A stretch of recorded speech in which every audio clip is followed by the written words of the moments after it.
Tak lupa hadirin kaum muslimin, tapi berwasiat kepada pribadi dan kepada kita semua untuk senantiasa meningkatkan ketakwaan kita kepada Allah.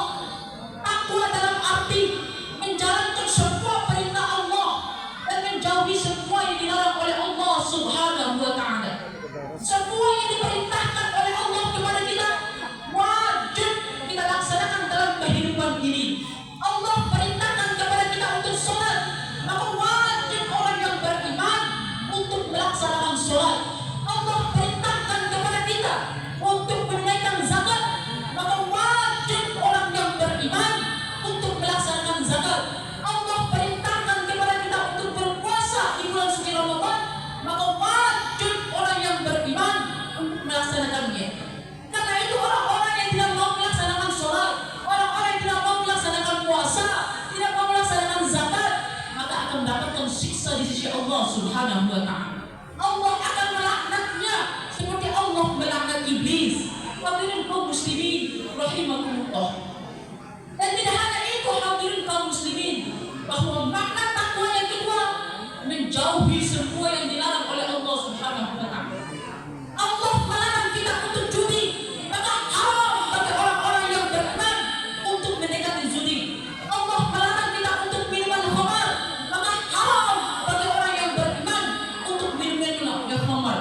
Allah melarang kita untuk maksiat, maka jauhi maksiat hadirin kaum muslimin. Dan maksiat yang paling dilaksanakan oleh orang-orang beriman saat ini dan mereka tidak tahu dampaknya adalah zina.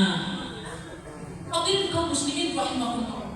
Zina itu perbuatan hina, perbuatan rendah. Hanya orang-orang yang rendah yang melakukan zina. Dan tidak hanya itu hadirin kaum muslimin, jangankan melakukan zina, Allah melarang kepada kita untuk mendekati zina saja. Jangan melakukan zina, mendekati zina saja diharamkan oleh Allah Subhanahu wa taala. Wala taqrabuz zina innahu kana fahishatan wa sa'a sabila. Jangan engkau dekati zina, karena itu perbuatan keji, perbuatan hina, perbuatan rendah. Karena itu kami berwasiat kepada para perempuan, wahai perempuan-perempuan muslimah, engkau dalam pandangan Islam itu begitu tinggi, begitu terhormat.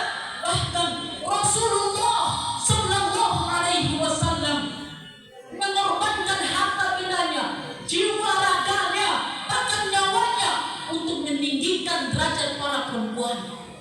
Di zaman jahiliyah, perempuan tidak ada artinya hadirin, tidak ada nilainya di hadapan orang jahiliyah saat itu. Jika Rasulullah sallallahu alaihi wasallam diangkat menjadi seorang rasul, maka apa yang terjadi hadirin? Allah Subhanahu wa taala meninggikan derajat perempuan. Karena itu hadirin kaum muslimin, jangan hinakan